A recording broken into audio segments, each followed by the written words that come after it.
قرآن مجید سورہ لقمان کی آیت نمبر 17 ہے۔ حضرت لقمان اپنے بیٹے کو نصیحت کر رہے ہیں، باپ بیٹے کو نصیحت کر رہا تھا، باپ اپنے بیٹے کو سمجھا رہا تھا۔ میرے رب کریم کو باپ بیٹے کا سٹائل اتنا پسند آیا کہ اسے قرآن پاک میں بیان فرما دی ہے۔ کبھی باپ بیٹے کی گفتگو بھی کسی نے نقل کی ہے، باپ بیٹے کی گفتگو بھی کبھی کسی نے کتاب میں نوٹ کی ہے، لیکن مالک کو اتنا پسند آیا یارو، باتیں باپ بیٹے کی تھیں، اللہ نے قرآن پاک میں نازل فرما دی۔ یار اتنا خوبصورت تھا باپ بیٹے کا انداز تکلم دیکھیے، باپ بیٹے سے کہتا یا بنیا، اے میرے بیٹے، اے میرے اللہ، انہیں کیا او ادھر آئے نا یا بنیا، اے میرے، دیکھیں لفظوں کا حسن، اے میرے بیٹے۔ اپنے حق میں قائل نہیں کیا کہ میں بوڑھا ہو گیا ہوں، بڑی محنت کی، اب تو پیسے کمایا کر، مجھے دیا کر، تجھے نہیں پتا ماں باپ کی۔ ہم سارا دیہڑی یہی ڈیوٹی کرتے ہیں، سارا دن یہی کام ہے کہ میری قدر کر، باقی سب ٹھیک ہے۔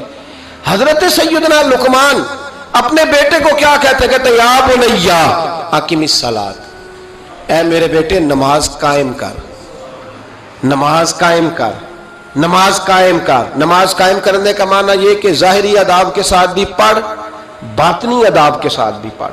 اور پھر حضرت لقمان بیٹے کو بٹھا کے آغوش محبت میں پیغام دیتے ہیں، کہتے ہیں نماز قائم کر۔ اور پھر یہ نہیں کہا کہ تو اپنی قبر صحیح کر، تجھے کیا لگے دوست تیرے پڑھتے ہیں کہ نہیں پڑھتے، یہ نہیں فرمایا۔ فرمایا اقیم الصلاۃ، نماز پڑھ، وامر بالمعروف وانہا عن المنکر، پھر تو لوگوں کو بھلائی کا حکم دے اور برائی سے منع کر۔ یہ باپ اپنے بیٹے کو نصیحت کر رہا ہے، اور پھر پتہ ہے جب کوئی بھلائی کا حکم دے برائی سے منع کرے تو اسے تکلیف بھی آتی ہے۔ پھر اپنے بیٹے کو کہنے لگے وَاصْبِرْ عَلَىٰ مَا أَصَابَكَ، اور اس رستے میں جب تیرے اوپر کوئی مصیبت آئے تو تو نے صبر بھی کرنا ہے۔ نیکی کا حکم دینے اور برائی سے منع کرنے کے رستے میں جب کوئی مصیبت آئے تو بیٹے تو نے اس پر۔ اور اب باپ اپنے بیٹے کو نصیحت کرتے ہیں، کہنے لگے بیٹے یہ تو ایسے نہ سمجھا کہ نماز پڑھنا کوئی عام کام ہے، ایسے ہی نہ سمجھنا کہ لوگوں کو بھلائی کا حکم دینا کوئی عام کام ہے، یہ عام کام نہیں۔ اِنَّا ذَلِكَ مِنْ عَزْمِ الْأُمُورِ، فرمایا یہ بڑے حوصلے والے کام ہیں، یہ بڑے حوصلے والے، بڑے ہمت والے کام ہیں جو میں تمہیں بتا رہا ہوں۔ باپ اپنے بیٹے کو یہ نصیحت کر رہا ہے۔ ملا جامی نے اس کو لکھا ہے، مولانا عبد الرحمن جامی کہتے ہیں سیدہ فاطمہ الزہرا کے پاس امام حسن اور حسین جب بھی جاتے تھے نا، بی بی صاحبہ یہ آیت پڑھ کے سناتی تھی، یہ آیت بی بی صاحبہ سناتی تھی کہ بیٹے نماز قائم رکھنی ہے، بھلائی کا حکم دینا ہے، برائی سے روکنا ہے، اور اس رستے میں جو مصیبت آئے گی اس پہ۔ اور ان ذالک من عزم الامور، بیٹے یہ معمولی کام نہیں، یہ بڑے عزم والے کام، یہ بڑے حوصلے والے۔ ماں جب ان لفظوں میں تربیت کرے، ماں جب کہے، دیکھا نا میرے بھائی، ماں جب سچ کا درس دیتی ہے تو بچہ سچ ہی بولتا ہے۔ اور اگر اماں کہے کہ بیٹے میں بات کرنے لگی ہوں تیری دادی کو نہ پتا چلے، یہ پھپھی کے سامنے نہیں کرنی، بلکہ کئی دفعہ اماں کہے ابا آئے نا رات کو تو اس کو نہیں بتانا، اور پھر اماں ٹھیک 15 منٹ کے بعد کہ بیٹا ہمیشہ سچ ہی بولنا، تو سچ بولے گا۔ کیوں بولے؟ کیونکہ اس لیے کہ اماں نے اسے پہلے بتا دیا ہے کہ سچ یہ بات کرنی نہیں کسی سے، میں کر رہی ہوں پر تو نے کسی سے نہیں کرنی۔ تو آپ نے 3 لیکچر تو اس کو جھوٹ کے دے دیے، اب اگر آپ اسے کہیں سچ بول تو وہ بولے گا۔ آپ نے خود کہا کہ بیٹے یہ ٹیلی فون اٹھا، اس بندے کے پیسے دینے، اس فون سن، اس کو کہنا کہ میرے ابا جی فون گھر میں بھول گئے۔ پھر دروازے پہ دستک ہوئی، آپ اندر بیٹھے تھے، بچے سے کہا کہ جا کے باہر کہہ دو کہ ابا جی گھر میں موجود ہے۔ پھر آپ نے ٹھیک 1 گھنٹے کے بعد اس کو سچ کا لیکچر دینا شروع کر دیا، بولے گا سچ؟ وہ بھی پھر جائے گا نا جب اپنے دوست کے گھر، تو ٹیلی فون ابا جی کا آئے گا تو دوست کو دے کے کہے گا ابا جی سے کہے کہ وہ ٹیلی فون میرے پاس بھول گیا ہے، کیونکہ یہ آپ نے پٹی پڑھائی ہوئی ہے۔ یاد رکھیں گھر کے اندر جب تک آپ کا کردار، آپ کا اخلاص، آپ کا درد، حضرت غوث پاک جیلانی پیر بعد میں بنے، عالم بعد میں، اگرچہ پیدائشی ولی تھے، لیکن غوث اعظم کہتے ہیں میں نے سبق استاد کے پاس بعد میں پڑھا، میں نے حضرت ابو سعید مخزومی کے ہاتھ پر بیعت بعد میں ہوا، خلافت بعد میں ملی، سارا کچھ بعد میں ہوا۔ پہلے دن جب گھر سے نکلا، ابا جی میرے وصال کر گئے تھے، کہتے ہیں میری ماں نے، سید زادی نے مجھے گود میں لیا اور میرا ماتھا چوم کے کہنے لگی عبد القادر ایک وعدہ میرے ساتھ کر، زندگی میں تیری زبان سے جھوٹ نہیں نکلنا چاہیے۔